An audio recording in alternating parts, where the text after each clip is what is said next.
Willa had her antennae out like this all the time. She planned long ahead. She would get an idea like the handicapped project.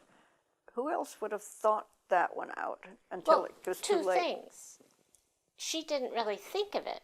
Susan O'Hara thought of it. Yes.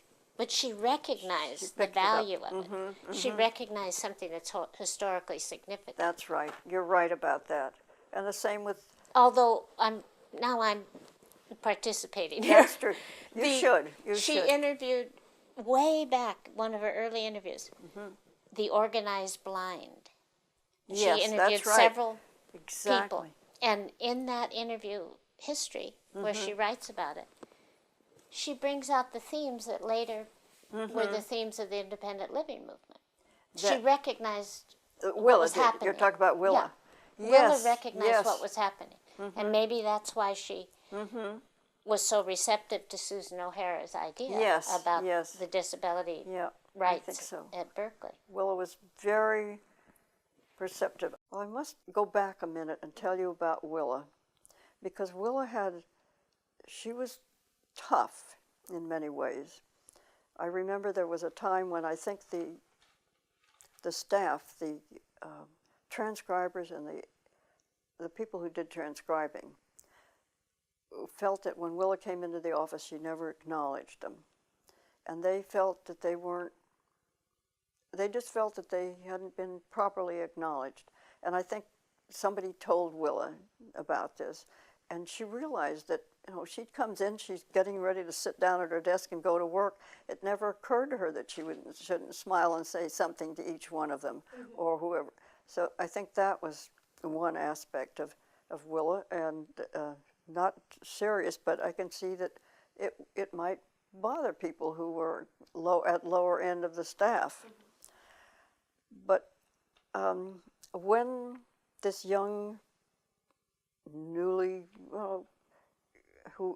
young woman who died of cancer, Willa wanted to plant a tree in her yard, to give it to their husband and have plant a tree in the yard, which I thought was really very nice of her to think about it, to think this way. When my husband died, she notified the people who I was interviewing. I mean, the people who and I may have still been working with some of them. They all knew it. She made a point of telling them. Mrs. Heller and the others, and I think I was doing whatever I was doing at that time. I know she told them all. Of course, everybody on the staff and around the building. Dr. Hart wrote me a nice letter. It was very special of her to do this. She didn't have to do it, but she did. So that I do remember people feeling that they weren't acknowledged enough, or their work wasn't. But I think Willa just wasn't that sort. No. She did. I always knew that she valued what I'd done, but I didn't expect some flowery. Yes, that's right. Yes. Acknowledgement. That's right. Because whenever you needed some advice, and we almost always did, what to do about some problem we might be having, or just who in this group of people in this field should we be thinking about, she might have come to you, or you might have thought about it and gone to her, but definitely if she didn't think you were worthy of going on and doing something else, she wouldn't have done it, or you might not have stayed on the staff. Now, we did lose staff members who just weren't going to be able to do the work. They were too slow or needed extra help, or we just didn't have the money for anything else. So, but I think she chose wisely, and she made decisions about the staff wisely. Now, what did you think about the condition of her desk? Well, what did it reveal? It revealed that she had more to do than she could handle. Could you describe it?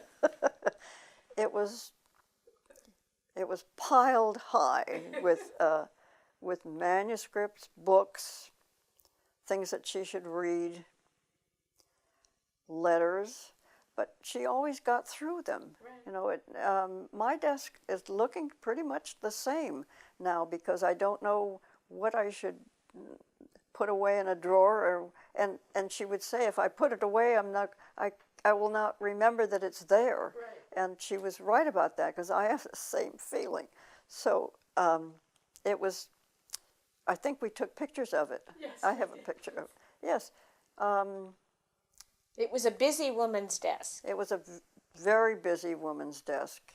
And she always knew where things were when she had to have them.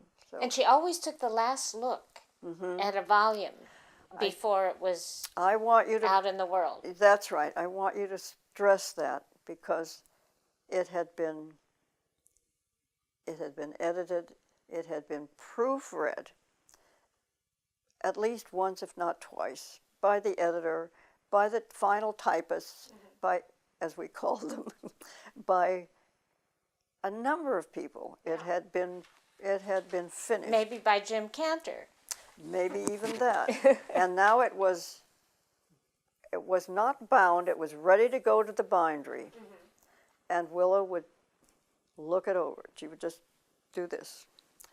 And she would, inevitably, she would spot an error. Now it might be just a misspelled word, it might be something else, but she spotted it. And then it went back to be repaired before it went into the binder, inevitably. Now, you can talk about her desk, but that head, she was remarkable. Yeah. She was remarkable.